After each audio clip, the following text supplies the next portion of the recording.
Hola hermanos, espero que estéis bien en estos días complicados. Aunque no nos podemos reunir, aún debemos seguir aprendiendo de la palabra de Dios.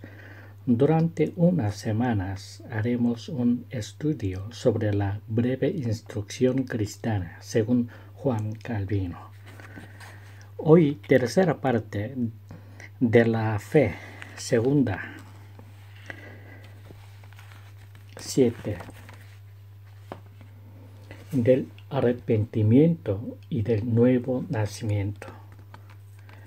Ahora nos es fácil comprender por qué el arrepentimiento está siempre unido a la fe cristiana y por qué el Señor afirma que nadie puede entrar en el reino de los cielos sin haber nacido otra vez.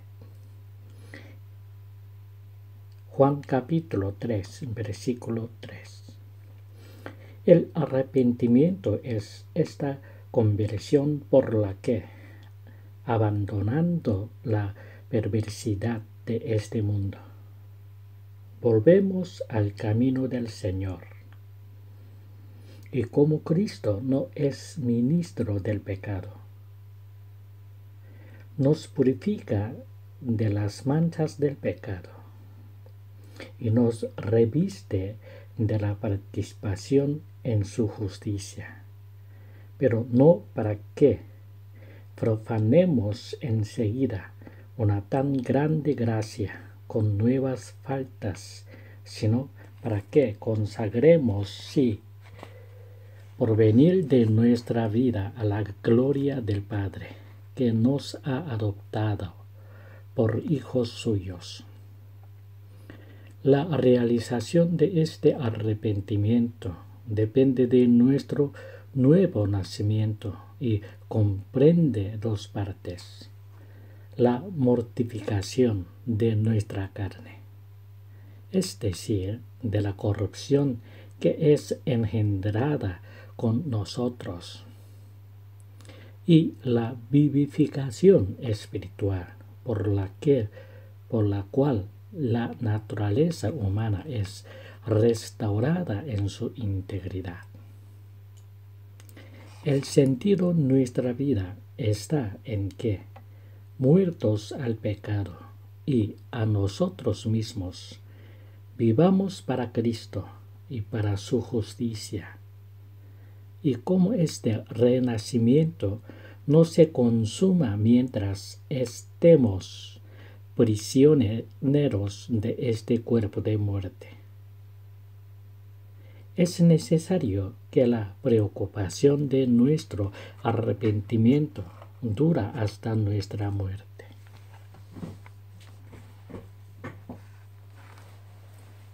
La 8. Relación entre la justicia de las obras y la justicia de la fe.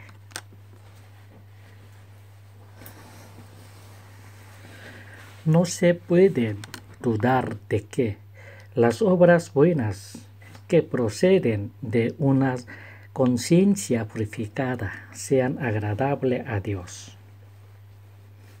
Al reconocer en nosotros su propia justicia, no puede menos que aprobarla y estimarla.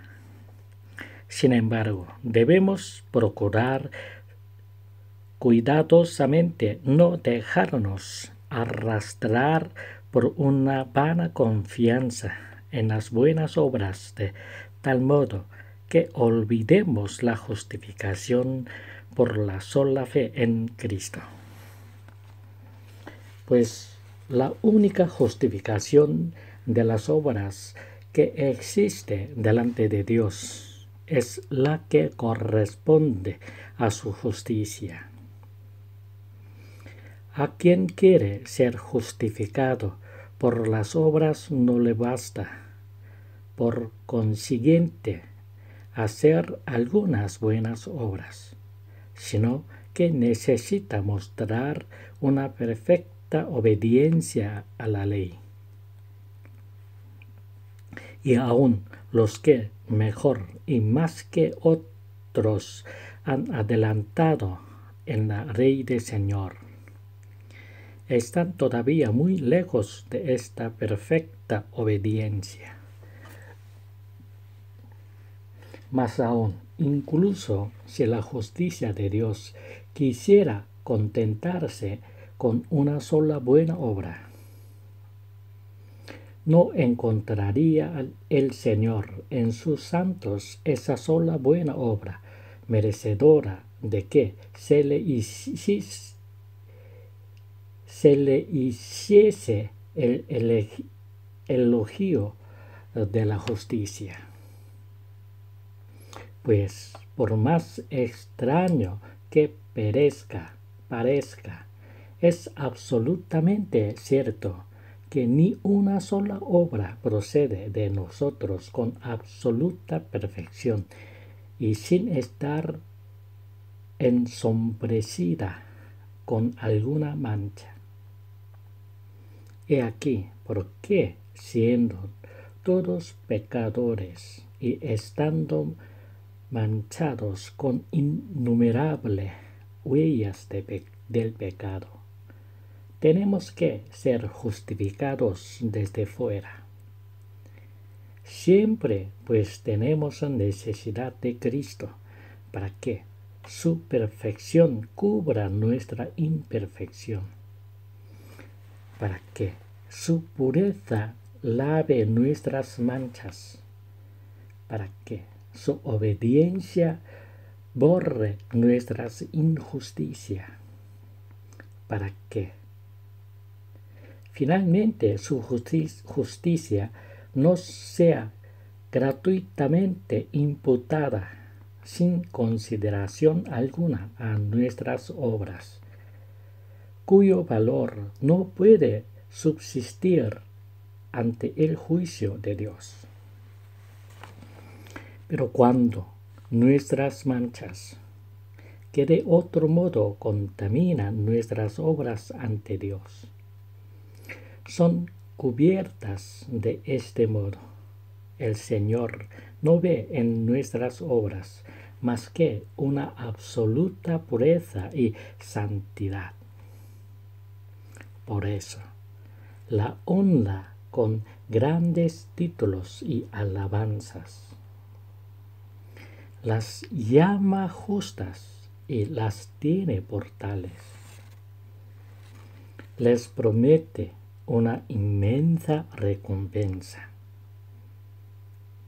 En resumen, tenemos que concluir que la comunión con Cristo tiene tal valor que precisamente por ella no solo somos justificados gratuitamente, sino que además nuestras obras son tenidas por justas y recompensadas con una remuneración eterna. 9. El símbolo de la fe. Acabamos de exponer lo que obtenemos en Cristo por la fe. Escuchemos ahora lo que nuestra fe debe mirar y considerar en Cristo para consolidarse. Esto está desarrollado en el símbolo, como se le llama, en el que vemos cómo Cristo fue hecho para nosotros por el Padre. Sabiduría, redención, vida, justicia y santificación. Poco importa el autor o autores que compusieron este resumen de la fe, puesto que no contiene ninguna enseñanza humana, sino que proviene de los firmísimos testimonios de la Escritura, pero con el fin de que nuestra confesión de la fe en el Padre, en el Hijo y en el Espíritu Santo. No perturbe a nadie. Hablemos primero un poco de ella. Cuando nombramos al Padre, al Hijo y al Espíritu Santo, no nos imaginamos tres dioses, sino que la Escritura y la experiencia de la piedad nos muestrarán en el ser único de Dios, al Padre y a su Hijo y a su Espíritu. De modo que nuestra inteligencia no puede comprender al Padre sin comprender igualmente al Hijo, en el cual brilla su viva imagen, y al Espíritu, en el cual aparece su poder y su fuerza. Detengámonos, pues, y fijemos todo el pensamiento de nuestro corazón en el solo Dios, y sin embargo, contemplemos siempre al Padre con el Hijo y a su Espíritu. Creo en Dios Padre Todopoderoso, Creador del cielo y de la tierra. Estas palabras no solo nos enseñan a creer que Dios existe, sino también y sobre todo a reconocer que es nuestro Dios y a tener por cierto que formamos parte de aquellos a quienes Él promete que será su Dios y que ha recibido como pueblo suyo. A Él se le atribuye todo poder, dirige todo con su providencia, lo gobierna con su voluntad y lo conduce con su fuerza y con el poder de su mano. Decir, Creador del cielo y de la tierra, significa que cuida, sostiene y vivifica perpetuamente todo lo que creó una vez. Y en Jesucristo, su único Hijo, nuestro Señor. Lo que hemos enseñado más arriba, a saber, que Cristo es el objeto mismo de nuestra fe, aparece claramente en estas palabras que describen en Él todos los aspectos de nuestra salvación. Le llamamos Jesús, título con que le honró una revelación celestial, pues ha sido enviado para salvar a los suyos de sus pecados. Por esta razón la Escritura afirma que no hay otro nombre debajo del cielo dado a los hombres en que podamos ser salvos. Repetimos, no hay otro nombre debajo del cielo dado a los hombres en que podamos ser salvos. Hechos capítulo 4, versículo 12. El título de Cristo significa que ha recibido con plenitud la unción de todas las gracias del Espíritu Santo, simbolizadas en la Escritura por el óleo, sin las cuales caemos como ramas secas y estériles.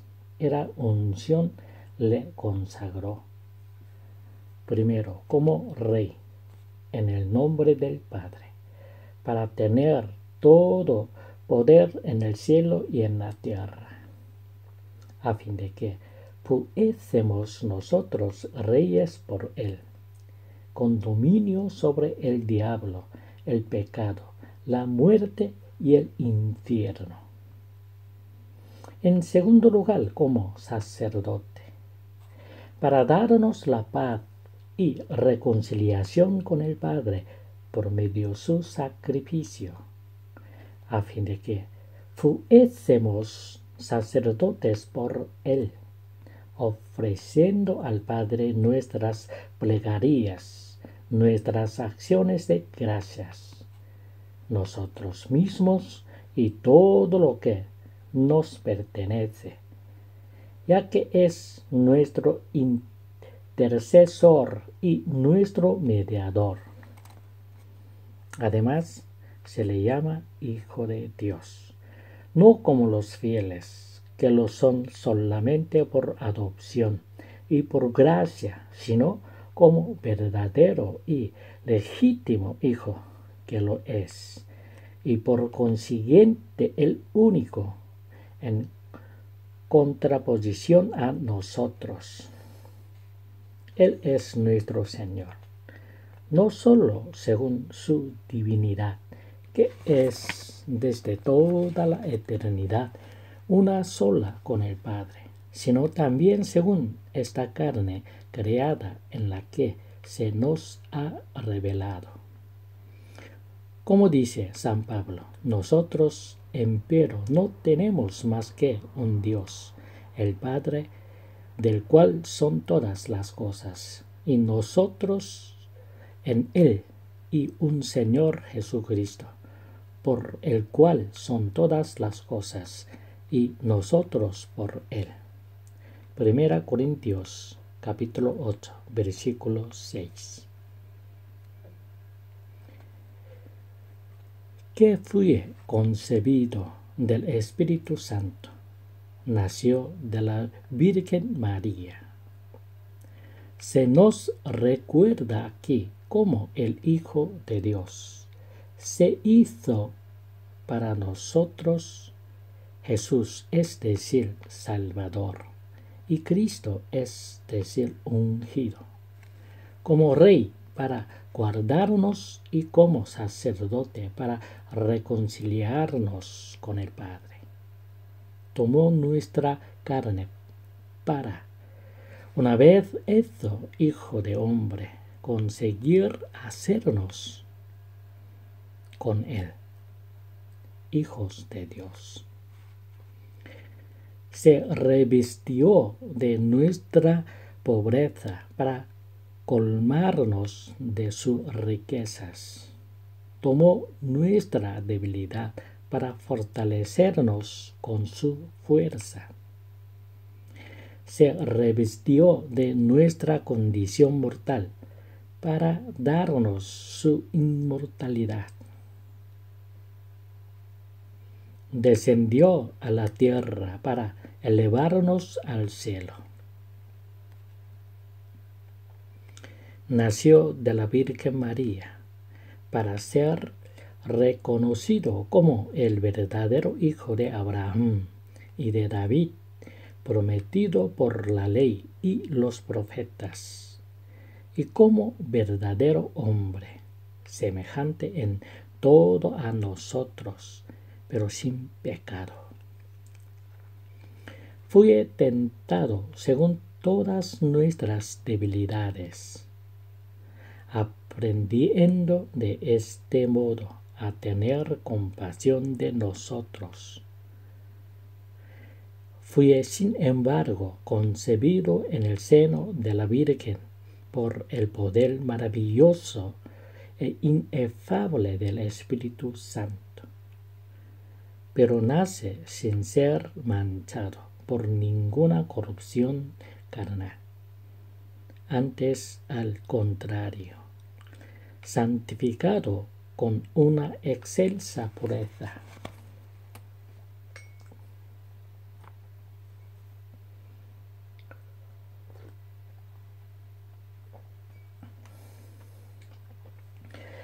Padeció bajo Poncio Pilato, fue crucificado, muerto y sepultado, descendió a los infiernos.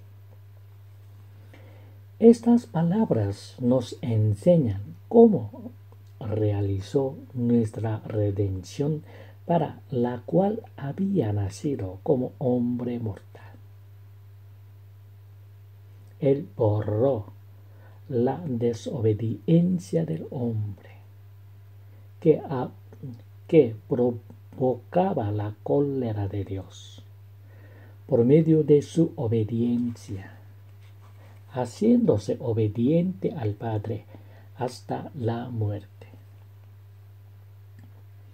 Se ofreció en sacrificio al Padre por medio de su muerte, para que se aplacase la justicia del Padre de una vez para siempre, para que todos los fieles fuesen santificados eternamente, para que se cumpliese la eterna satisfacción. Derramó su sagrada sangre como precio de nuestra redención para pagar la cólera de Dios, encendida contra nosotros, y para purificarnos de nuestras iniquidades. Nada existe en esta redención sin misterio. Padeció bajo Poncio Pilato, cuya sentencia le condenó como criminal y malhechor, para ser nosotros liberados con esta condena y absueltos ante el tribunal del gran juez. Fue clasificado para soportar en la cruz, que estaba maldita según la ley de Dios, la maldición que merecían nuestros pecados. Murió para vencer con su muerte a la muerte que nos amenazaba, y para devorarla, sin lo cual ella misma nos hubiera devorado y tragado a todos. Fue sepultado para ser unidos a él por la eficacia de su muerte, sepultados con nuestro pecado y librados del poder del diablo y de la muerte. Y sí se dice que descendió a los infiernos. Eso significa que fue herido por Dios y que soportó y experimentó el horrible rigor del juicio de Dios, interponiéndose él mismo entre la cólera de Dios y nosotros, y satisfaciendo por nosotros a la justicia de Dios. De este modo sufrió y soportó el castigo que merecía nuestra injusticia, siendo así que no había en él ni sombra de pecado. No es que haya estado nunca el Padre irritado contra él. ¿Cómo podría haberse indignado contra su Hijo bien amado, en quien ponía toda su complacencia? Por otra parte, ¿cómo hubiera podido el Hijo aplacar al Padre con su intercesión si le hubiera irritado? Antes, al contrario, él sobrellevó el peso de la cólera de Dios, en el sentido de que, herido y abrumado por la mano de Dios, sintió en sí todos los signos de la cólera y de la venganza de Dios, hasta verse obligado y gritar en su angustia: Dios mío, ¿por qué me has desamparado? Repetimos: Dios mío, ¿por qué me has desamparado?